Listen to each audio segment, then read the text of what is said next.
Welcome to Nicstalgia, your favorite pop culture podcast, where we have deep conversations about superficial things.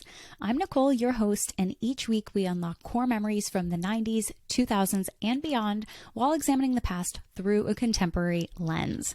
Our guests are pop culture tastemakers who explore how our formative experiences shape how we see the world. We talk about trends, fashion, music, identity, consumer behavior, societal attitudes, and more. Nicstalgia is a reminder of how our individual and collective memories make us feel like we belong. And if you like Nicstalgia, be sure to follow, subscribe, rate, review, and share with a friend who loves pop culture as much as we do. Plus, we have a lot of fun. Enjoy the show.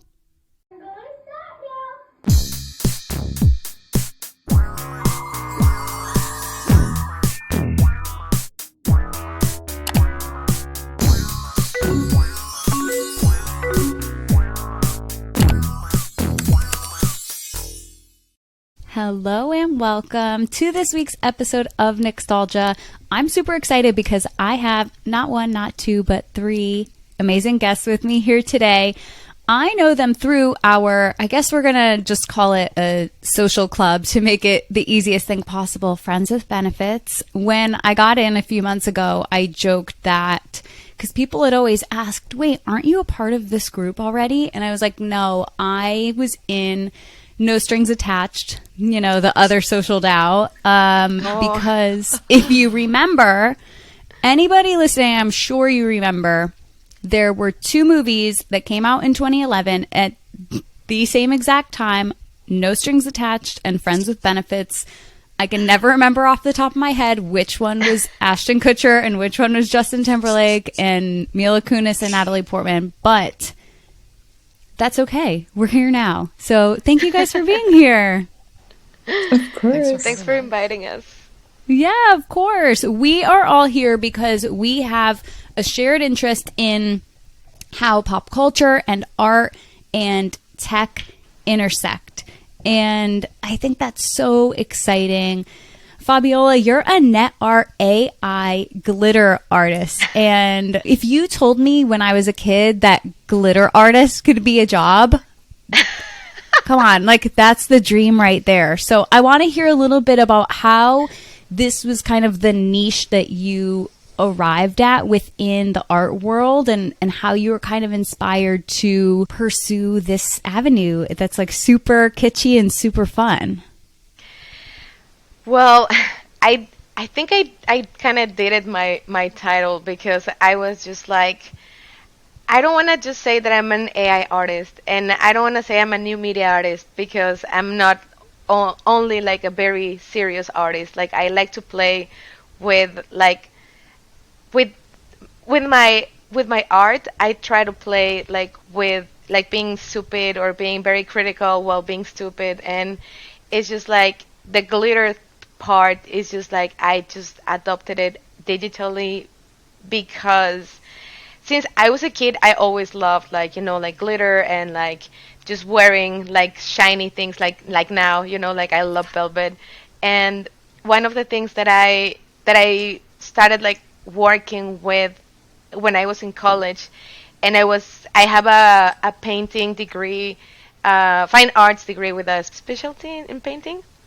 So one time I just go to college and I have this homework that the teacher asked us to do about a painting that you could do whatever you wanted. And then I bought glitter and I put a lot of glitter in my painting and I make this glitter painting, huge painting. And then he saw me and he was like, where do you buy this? The glitter. And I'm like, well, at the Office Depot. And kind of that store in Mexico. And he's like, well, that's not an art supply store. Glitter is not art. It's not used for paintings. Glitter is not for art. And I was just like, okay, shit, I'm sorry. And then I don't know, and then I quit it, and I was a very how do you say, classical painter, and I was always making portraits and these beautiful young women that were all my friends, and I was painting them. And then I was just one day fuck it, I don't want to keep doing this. I'm just gonna do glitter things, and I started like making like paintings about social media, and everything had glitter, and I sold all those paintings. People loved them, and I was just like, I can just do this. But then when I was in the digital art part, because I was making video art, and like I didn't want to be like that stupid in my art, because I thought that I was not gonna be like, and I say stupid because I like to play a lot with different type of textures and concepts, and like memes. I used to do BJ memes. Yeah, like I used to BJ memes, and like for DJs and stuff in parties in Mexico. So I don't know, like the way that I just could connect again with the net art part, just because I was just like, I'm gonna do something with glitter and AI, and then I'm gonna say that I'm all this, like I'm an NFT AI glitter net artist. Like, it's just like a long title, but it's just like fun to say, because that's how, I don't know, I identify my practice and my art like that.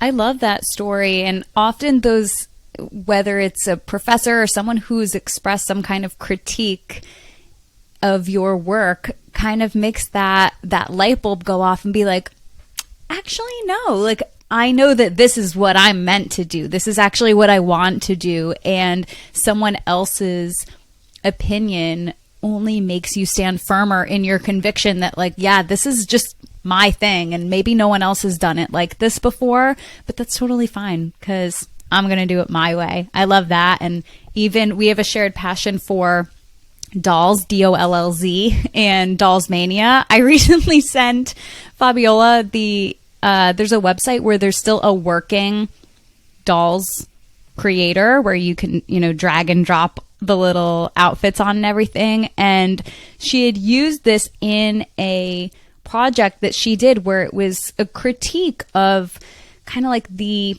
socio-political atmosphere of Mexico. And I think that was such a cool thing to have visibility to, where it's like you have something as fun and, stereotypically superficial or vapid like Dollz, and being able to integrate that and the glitter to make a really strong statement about something that you believe in. I think that's really cool too. Gremlin, you're a musician as well. Yeah. How did you get involved in this space, and how does pop culture kind of play into what you are all about? Yeah. So I got into Web3 probably about a year ago at this point, and I was like, oh, this is an opportunity for me to like make some money trading stuff. I want to quit my corporate dev job, whatever, whatever. And then started getting like more into it and more deep into it, and seeing that there were actually like avant-garde media artists doing stuff, because that's what I did when I studied school. I did like experimental music, media art installation major essentially. And I was like, oh, I recognize these sorts of people. This is like what I am. And I was like, this is a total opportunity for me to do what I want to do. And uh previous to that, I had graduated from school and kind of realized that like making noise music wasn't really a viable thing in the real world. So I started making pop music, which was a whole experience. It was like, oh, this will be a total walk in the park. I'm a musician. I'm classically trained, whatever, whatever. And then tried to make some good pop music, and it was just a lot harder than I was thinking of. So right now, my music kind of sits in between like super experimental classical stuff and pop music, because I like to like play with taking like an experimental chord, putting a candy shell on it. And I think that like pop culture is really helpful for that, because at the end of the day, it's all about like the shiny aesthetics that you put on whatever you're doing, and then you can have something going on that's deeper than that. But if you have something that like catches people's eye that they recognize, then they're a lot more likely to engage with it. So things like that could be uh, just like the drums I use, sound effects. Fabiola and I did a collab where we used some royalty-free, cute internet sounds, and I think just like sparkle sounds and sound effects are really cool. to incorporate into my musical work. And then it's also about like the packaging of the work too, because with music, it's a lot about how you present it visually on the internet. So these are things like album art and music videos and stuff like that. So that's where like the pop culture influence really comes in, is like how I visually present my work. And a big part of that is the technology that I use for my music videos, because I'm really fascinated with early digital technology and kind of the quality of early digital cameras and how that makes it like look lo-fi and cool and stuff like that. So that's a really big part of what I do. That's awesome. And you love Mariah Carey. Yes. We have a shared love. Would you say she's your biggest inspiration or what? Even I loved how you described kind of like the candy shell, and actually the tagline of Nicstalgia is deep conversations about superficial Yes. things. And so I love that we can get so deep into our feelings about things and motivations behind things. And, we're not necessarily talking about the celebrities themselves, or, we never do episodes that are dedicated to, anything with guests. We don't do anything that's dedicated to one topic, because you guys are the nucleus. Like, you're the center. We talk about the things that impact you, and how culture permeates into our lives and kind of makes us who we are. Definitely. And like as far as Mariah Carey being an influence, absolutely. I have like a lot of influences. I'm like a lot very heavily influenced by rap music as well. But just being who I am, like me just making straight rap music would not really be something anyone would want. It's not something I would want.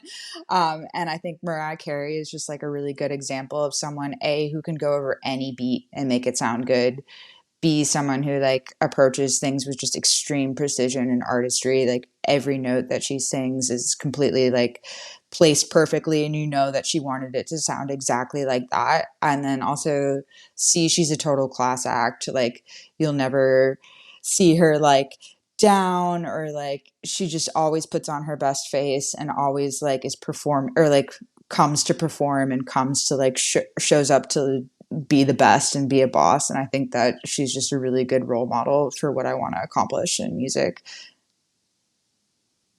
That's amazing. I love that.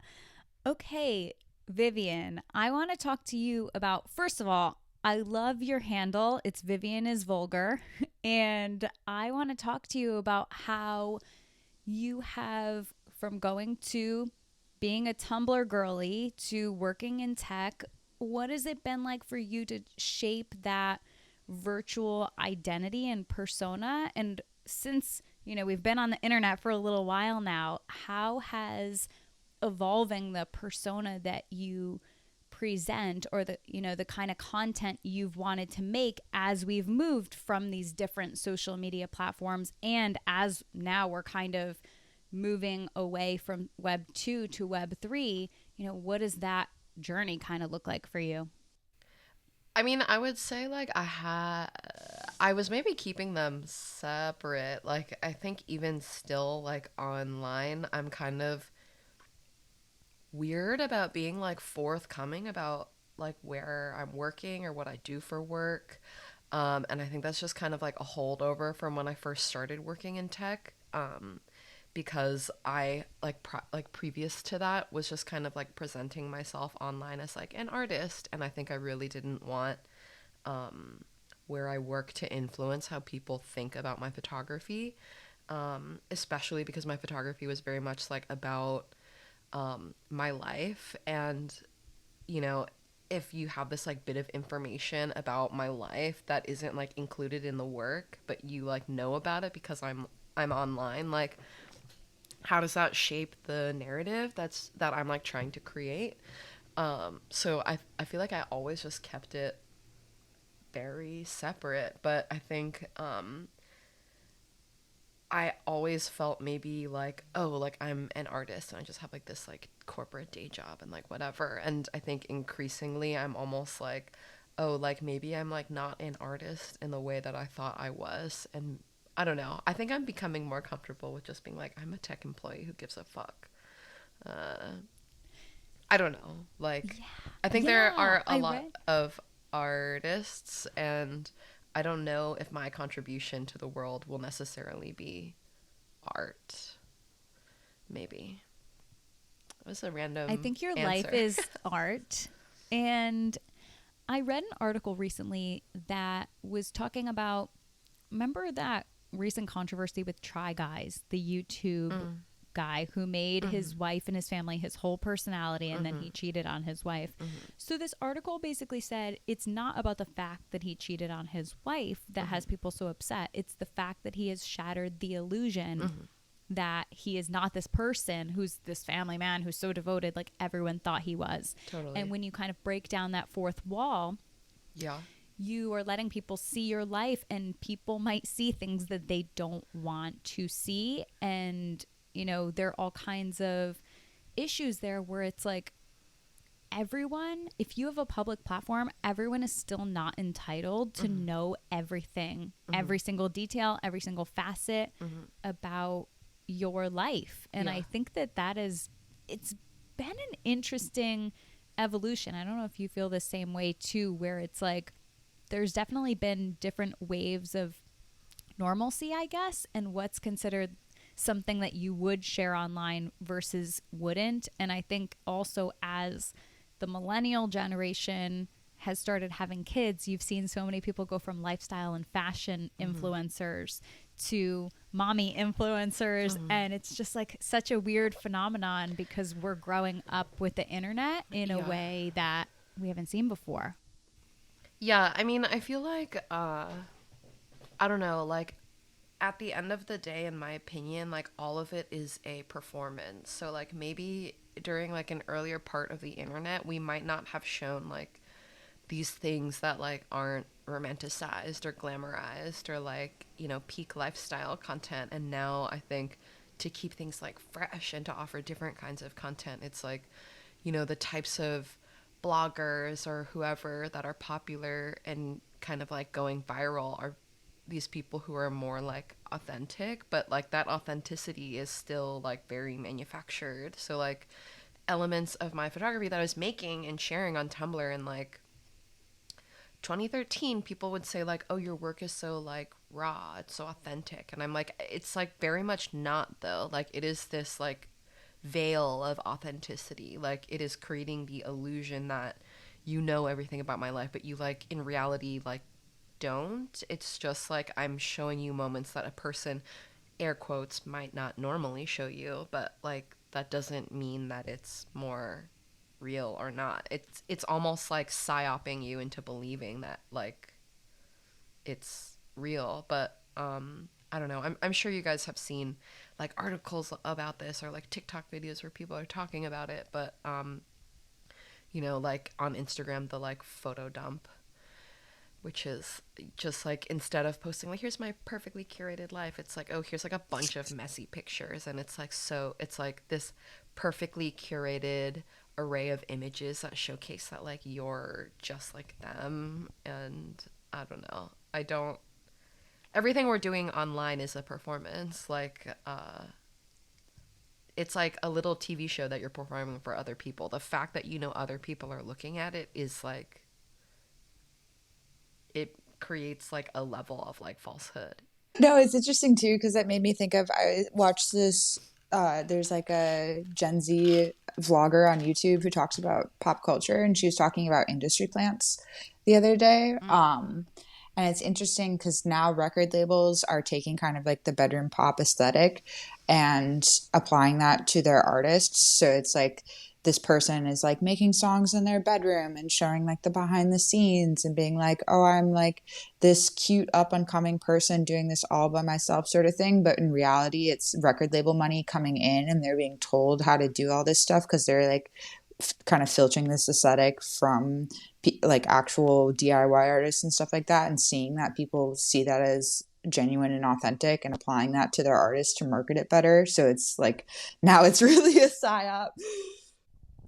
Yeah, I saw, because for every so-called indie artist on TikTok, there's like the sleuths on TikTok behind it being like, what's the real story? And even with I think her name is Gail, the song ABCDEFU, like that, they said, oh, the person who mentioned that in a TikTok comment was from the record label and this and that. And that's kind of how it came together. And yeah, I would agree with that sentiment of everything that we put out on social media is a show. And because you know that people are watching, I think that it does affect how you behave, and people would behave differently if they knew that no one was watching. Yeah, like something that always like creeps me out kind of are like TikToks where people are just like ugly crying to the camera, but like saying something really funny. And I'm like, that's really like bizarre to me, kind of. And maybe I'm just like old school millennial, but I'm like, you'll like never catch me crying online on video, looking ugly for attention. Like, I would never. I would only be pretty online to get people's attention. Exactly. Or it's like, I don't know, I'm just like, oh, like performative ugliness. Like, that's like a whole other thing that we could talk about. Just like, I don't know. Sorry. I don't, I feel Being like purposely grotesque or something.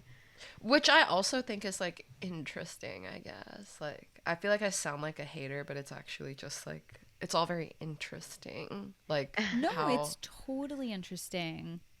things like shift. Something I've been talking about with my friend for a really long time. And I kind of wish I like did some writing about it. So I could kind of like claim the, I don't know, the subject, or like be the person who like started the conversation. But I think literally since like 2020, I was telling my friend about this idea I had that I wanted to call like air quotes dumb bitch theory, which is not a very good name, but I feel like people are like online. We spend so much time like performing, not necessarily like virtue signaling, but like we can also call it virtue signaling, where like we're all kind of like engaging in these conversations online that are very important regarding like all these different like big topics. And I think the idea is like, oh, if we talk about these issues online, we're amplifying this conversation and therefore we will be creating social change. But I think 2020, like we did a lot of that, and like what were the changes that came of that? And I think people became really like disillusioned from like participating in like conversations revolving around like class, healthcare, like racial justice, like all of these things. And like we got like nothing out of it. And I think people wanted to pivot to being like dumb online, because doing this kind of like discussing these issues and like performing smartness or feeling like you have to like know about issues to like not be scolded by your peers like didn't accomplish anything in the world. So now it's like, oh, like now it's like, oh, I'm a fucking bimbo, like bimbo this, bimbo that, like hyper femininity, like, you know, a pivot away from being like worldly to like, you know, this like faux Catholicism that's like bubbling up, like being traditional. That's just like my rant on that, which is just like, I don't know, behaviors online change so rapidly. Like people can go from like yelling about something online to like, I'm stupid, no thoughts, head empty, like himbos, bimbos, like la la la la. There are a lot of books about like the psychology on the internet. I have this book, it's amazing. It's from the 90s and it talks about how before the online interactions were done. And I remember when I was using the internet, like everything was so raw. You know, like it was I could be a 11-year-old girl like chatting with people all around the world. And now like the like it's almost like control in some way, but and that's not my point. But the thing is that how before people used to meet each other like through a picture, like, oh, send me a picture, and like ASL, and like, and how like the things that you were playing, the forums, because before there were forums, before Twitter and like the social media that we usually like type a lot, like we talk a lot about stuff, and people were not trying to be famous, not as much as now. And there's other this is called The Psychology of the Internet by Patricia Wallace, and there's another book called uh, the the Society of the Spectacle. It's about me. It's Michaela Marzano, I think, and it talks also about like how the violence is something that people are like looking for all the time. And before we had Rotten.com, and then we had LiveLeak, and now LiveLeak it's gone because it was too gory, but because it was like real videos, right? And it's just like the way that, as you said, like everyone is making a performance, and it's just like how is like being in social media. I also see it like this. It's surveillance capitalism, and it's like a reality show. It's just like you are portraying yourself out there online, and you're all the time like, yeah, I can control what others see about me, but also like it's just like I'm giving that information away so people can see me because I want to be seen in some way. And also I related a lot with what you said because I am an SEO consultant, and I never say that, like, and I am very good with the keywords, and I love how to look to like people as statistics. So when you want to sell something to someone, you just have to look to all these searches of the people, and I feel like I am like stalking people through statistics of their Google searches, and I really love that job. And especially in this culture now, like the Gen Z generation, like how they really want to be seen, like they want to be YouTubers and TikTokers and stuff like that. But also there's a big pressure of being like that kind of person, right? And like having all this pressure of always like don't mess up, don't do this and don't do that and don't Yeah. get drunk. And that's how you saw it like with Britney Spears and Lindsay Lohan. Like they were Miley Cyrus, they were like this like picture of not like perfect girls but like well behaved girls. And then when they started like having their issues, like we like that's the first time that I also saw like a celebrity just going down a rabbit hole. Like it was just like, and it was like what, like the like 2000s, like Y2K, like that's when it just something happened. Yeah, I feel like that's also related to like internet access. Like I was what I think it was Netflix. Netflix did like a very short docu-series about the bling ring. Um and uh they were talking about how like because it was kind of like the early part of like internet being more like widely accessible to people. So fuck, like Perez Hilton or something. Like there could be these kind of like celebrity gossip blogs that were like like just like by the second, like you could have like celebrity gossip, and that the Bling Ring was sort of using these websites to track like where celebrities might be, and like what their behaviors might be, and then kind of deciding like which celebrities to target to go rob. I was also just thinking about like this whole like idea of being like dumb online. I think is also kind of like a revival of like Y2K nostalgia. Just like kind of this like it's like the fact that like Paris Hilton is like kind of like in pop culture lexicon again, because for a while like you didn't want to be like Paris Hilton, right? Like you didn't want to be like rich and blonde and skinny, or like kind of like not like bragging about it, but like you didn't want those things to be who you were. And like for a while you wanted to be like, oh, you make money but you're like modest about it, and like maybe you're thin but like not too, like I don't know. And now like it's just full pivot like back to like Paris Hilton worship kind of.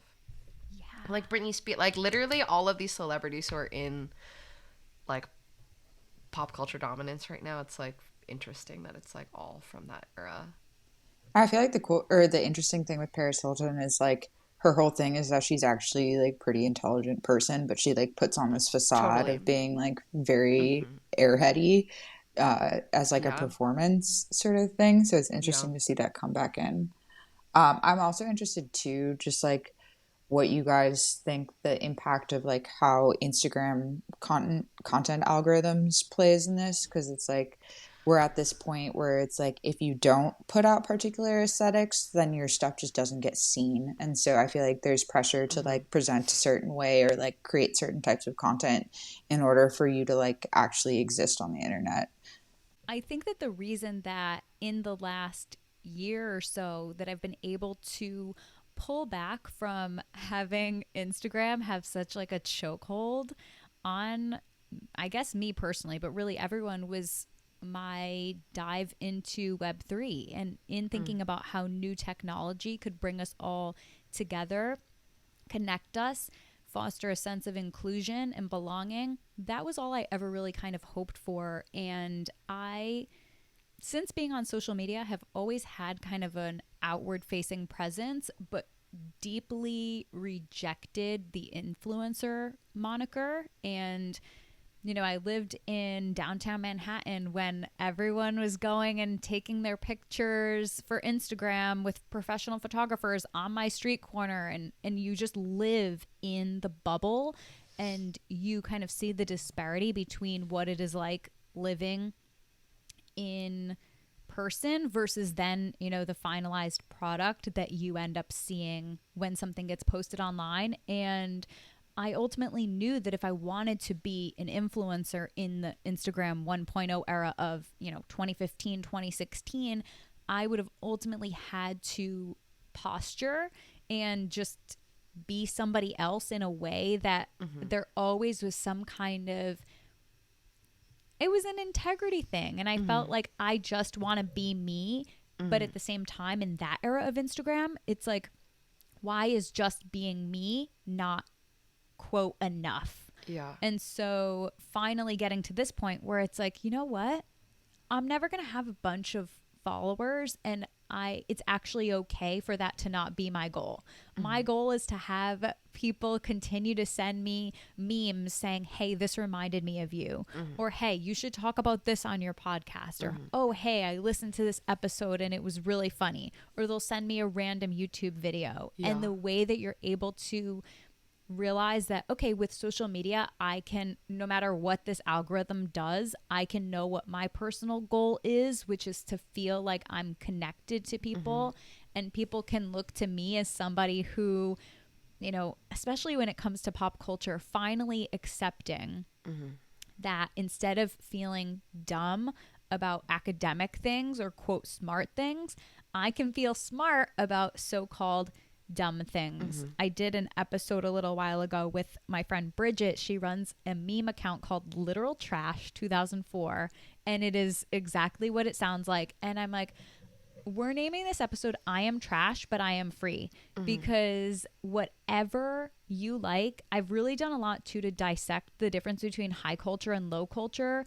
and what having quote taste means to. And I read somewhere in an article recently where it's like taste isn't, oh, you're only interested in fine arts and fine culture and whatever. It means that you have a highly curated or highly specific taste. And I'm like, if we're going by that definition, I have great taste, because you can pinpoint something, or you go on my bright ass green chartreuse website and see all these collages, like you get an idea pretty quickly of what that personal brand is. And I think finally just realizing that standing in conviction in my own personal brand and in my own interests, no matter how stupid they might seem to other people, like that makes me feel better than the number of likes or followers on something. And as much as it sounds so superficial and dumb, social media has had a grip on all of us, especially people who are creators, especially people who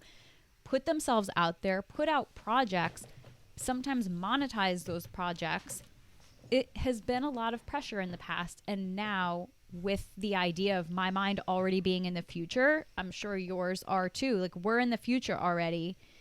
So to think about the possibilities that that can grant for your art, for your music, for your photography, that's way more exciting to me than what an algorithm's doing right now. Yeah, no, I think too, like we're in a point where like everything is so highly curated and we're being like fed really like pointed content or like targeted content that you really start to see people who just say things, dress certain ways, do certain things because that's what's been served to them through their content diet. And I think like the distinguishing factor between like artists and like non-artists is like the people who curate aesthetics outside of what's just being like served to them on their like continuous scroll, and people who don't have like that critical thinking with what comes into their life. I think that's going to be like a big shift in the next couple of years. Yeah, I think people increasingly like don't know how to like research or something. Which I find like fascinating because I'm like, oh, the world is like the internet is huge. It's full of all this information, but like you're being served a very small part of it. And I think I have a lot of feelings about the subject of algorithms because like I used to work at Instagram, and parts of my work, I did a lot of stuff, but some of it touched on like machine learning algorithms and like interest-based communities and like know how much I can talk about it, but like I often am like, oh, like you helped make this like horrible world that we live in. And I don't, yeah, like I'm almost like anti-algorithm at this point,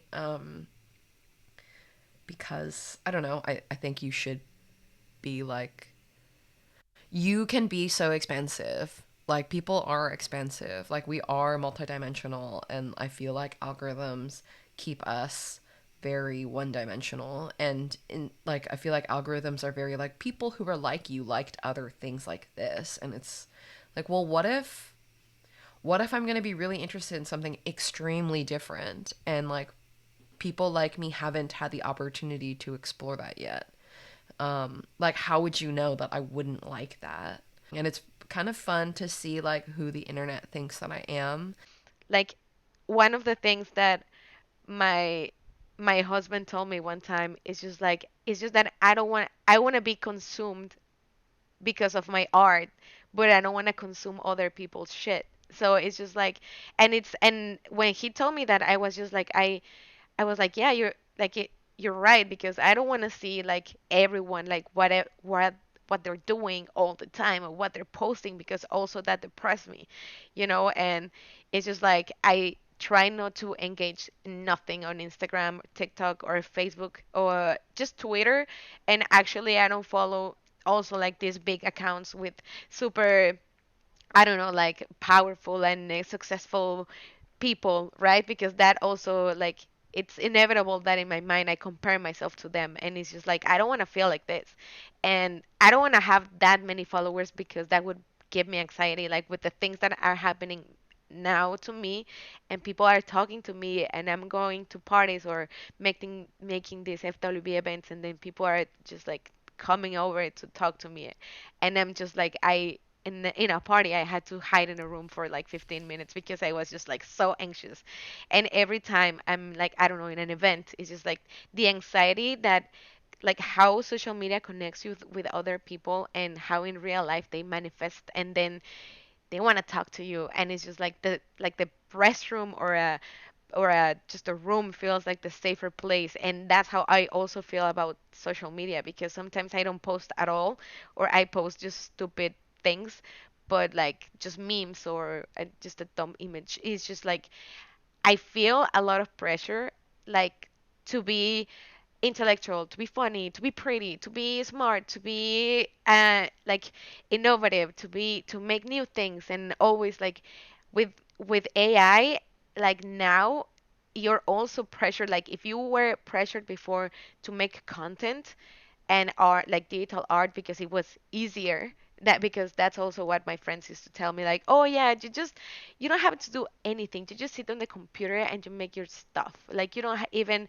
like grab a pencil to draw or like a brush to paint, like you don't do that anymore. And I was just like, that is true, I don't use that, but I also am like sitting on the computer almost like more than 14 hours like a day because I'm working there, because that's where I do my work and that's where I do my art.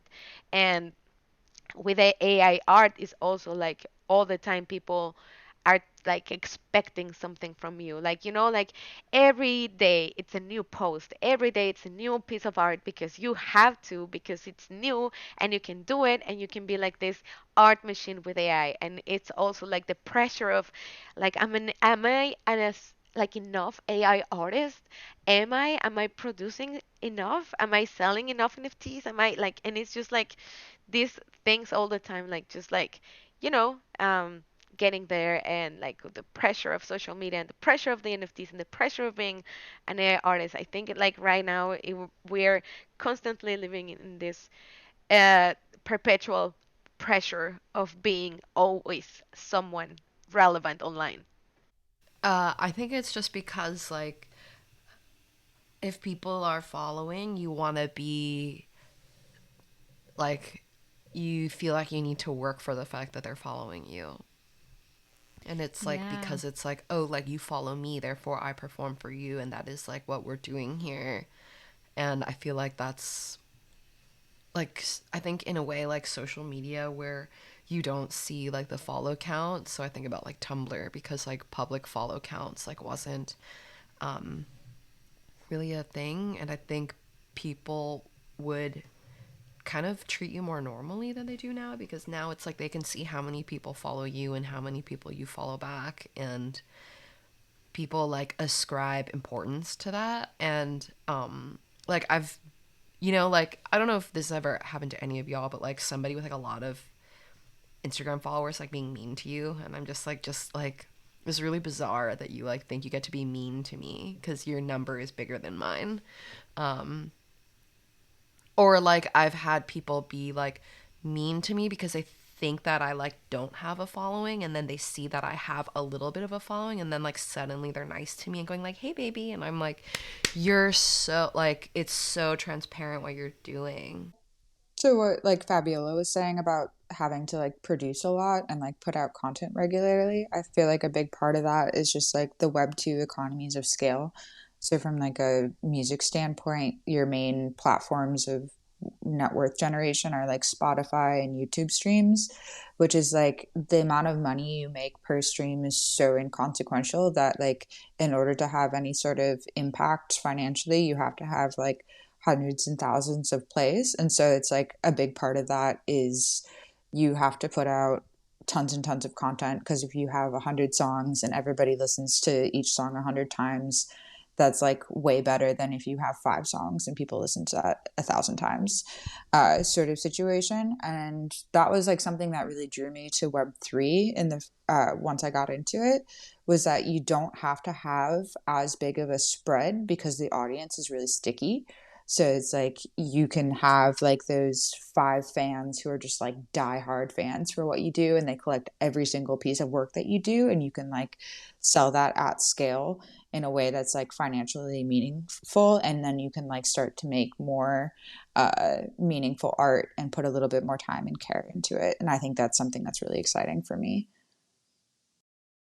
Yeah, I recently found on TikTok there was this just like a random kid who did a cover of Taylor Swift's Antihero. And I'm like, wow, I love this version. It was kind of like you can pop punk anything, and I'll be like, great, love it. And I commented and said, wow, I love this version. And he commented back saying, oh, great, thank you. The whole version is up on Spotify. So I go to Spotify, I listen to the song. He did a cover of Baby One More Time. I'm listening. He's done a few other covers. I'm listening. And I'm just thinking to myself, I love that I can enjoy this music, but what impact does it truly have if he's getting, a few thousand streams here or there? So, Gremlin, I want to know how you feel like distribution wise, and even in Web3, like what this can kind of look like, where if I do have an artist that I want to support and they are smaller scale, like I feel like just listening to them on Spotify is not enough to really support them in a way that can help bolster their platform. Like how does that look, where like in, again, I guess Web3, how it kind of fits into the answer of how we can really support musicians and artists that we care about in a way that directly benefits them? Yeah, so I think there are a couple ways, because I think about this a lot. One way is to like mint a song as an NFT. That's like not my favorite way. I think that's like kind of, it doesn't really work with the way that people interface with music. And it's like to go out of your way to listen to something uh, on a different platform than what you're used to. It means that most people are like less likely to do that. But I think that just being able to like auction off things for like a high amount of money is really helpful. So I know that a lot of people do like the Sound XYZ auctions and have had a lot of success with that. And that's cool. Kind of what I think about with my uh, practice is that like the music is going to be the music. You're going to listen to it on streaming and you should enjoy it. And that's like the core of what I do. But if you're a super fan, there can be like other additional things that are tagged on to that where you can like show your additional support. And so it's like things like auctioning, making like animated cover art and auctioning that off. It's like if somebody buys the cover art for my next EP, you feel like a really cool fan because you're like, oh, I have Bool's like EP cover. There's only one of them, and I bought it for this amount of money. So you can kind of have that like swag bag sort of uh, feeling with it, and just like thinking of like ways to like tack on additional experiences to the core of what you're doing.